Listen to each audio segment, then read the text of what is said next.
Du Plessis গেছে, Markram এসেছে, del স্টেন গেছে, রাবাদা এসেছে। ইমরান তাহিরের পর কে এসেছে? উত্তর হলো কেউ না। সাউথ আফ্রিকান ক্রিকেটের সব শূন্যস্থান পূরণ হলেও তাহিরের জায়গাটা ফাঁকাই থেকেছে। তাহিরের পর বেশ কিছু লেগ স্পিনার আসলেও তারা কেউ নিজেদের জায়গাটা পাকাপোক্ত করতে পারেনি। তাই টি-20 ও ওয়ানডেতেও সাউথ আফ্রিকাকে এখন ফিঙ্গার স্পিনারদের নিয়ে পরিকল্পনা করতে হচ্ছে। ইমরান তাহির আন্তর্জাতিক ক্রিকেট ছেড়েছেন 2019 সালে, অর্থাৎ 6 বছর আগে। তখন তার বয়সটা ছিল 40 আর এখন 46। অথচ ফ্র্যাঞ্চাইজি ক্রিকেটে এখনো তার দাপট চলে। এখনো তিনি কোনো টুর্নামেন্টে সেরা উইকেট সংগ্রাহক হন। তবে ইমরান তাহিরকে যতটা না পারফরমেন্সের জন্য মনে রাখা যায়, তার থেকে বেশি মনে রাখা যায় তার অভূতপূর্ব উদযাপনের জন্য। ক্লাসিক লেগ স্পিনের ভেলকিতে তিনি ব্যাটারদের পরাস্ত করেন। এরপরে শুরু করেন এক অদ্ভুত দৌড়। সেই দৌড়ের শেষে আবার ক্রিস্টিয়ানো রোনালদোর মতো শিউ উদযাপনও করতে দেখা যায় তাকে। স্বীকৃত টি-20তে 500-রও বেশি উইকেট নেওয়া বোলারদের মধ্যে তাহির একজন। তাহিরকে টি-20 ক্রিকেটের ফেরিওয়ালা বললেও ভুল হবে না। দক্ষিণ আফ্রিকার হয়ে তার অবদানও কম নয়। দক্ষিণ আফ্রিকার সোনালী প্রজন্মের অন্যতম ক্রিকেটার ছিলেন তিনি। 2017 সালের ফেব্রুয়ারিতে টি-20 ক্রিকেটে বোলারদের মধ্যে শীর্ষে পৌঁছান ইমরান তাহির। 37 বছর বয়সে ওয়ানডে এবং টি-20তে বোলার র্যাঙ্কিংয়ে শীর্ষে ওঠেন তিনি। তার পারফরমেন্স এটাই প্রমাণ করে যে সর্বোচ্চ স্তরের ক্রিকেটে নিজেকে প্রমাণ করার জন্য বয়স কোনো বাধা হতে পারে না। জাতীয় দলে 3 ফরম্যাটে মোট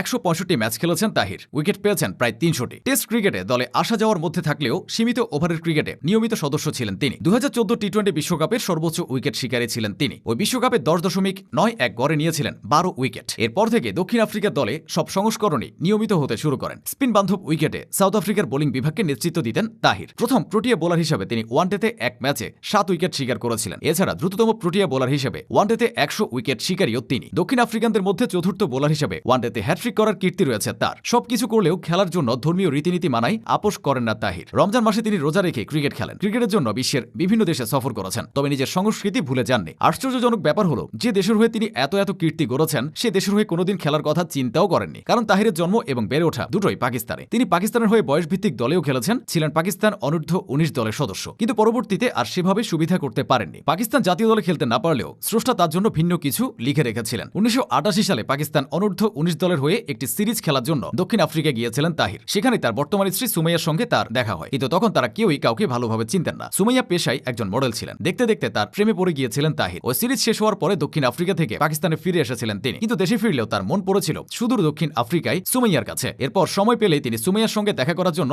দক্ষিণ আফ্রিকা চলে যেতেন। এভাবেই তাদের পরিচয় হয়। এক পর্যায়ে সেটা প্রেমের সম্পর্কে গড়ায়। দুজনে সিদ্ধান্ত নেন বিয়ে করবেন, কিন্তু তাদের নাগরিকত্ব ভিন্ন দেশের হওয়ার কারণে বিষয়টা এগোচ্ছিল না। অন্যদিকে ইমরান তাহির তখনও পাকিস্তান ক্রিকেট দলে জায়গা পাওয়ার চেষ্টা চালিয়ে যাচ্ছিলেন। তবে শেষমেশ ভালোবাসার সামনে কোনো কিছুই বাধা হতে পারেনি। 2005 সালে তাহির পাকাপাকিভাবে পাকিস্তান ছাড়ার সিদ্ধান্ত গ্রহণ করেন। এরপর 2007 সালে একটি শাহী ইভেন্টে তারা বিয়ে করে ফেলেন। দক্ষিণ আফ্রিকায় স্থায়ী হয়ে জীবিকা খোঁজার পাশাপাশি সে দেশের ঘরোয়া ক্রিকেটেও নাম লেখান তাহির। আর সেই ক্রিকেটই পরে তার জীবনটা বদলে দেয়।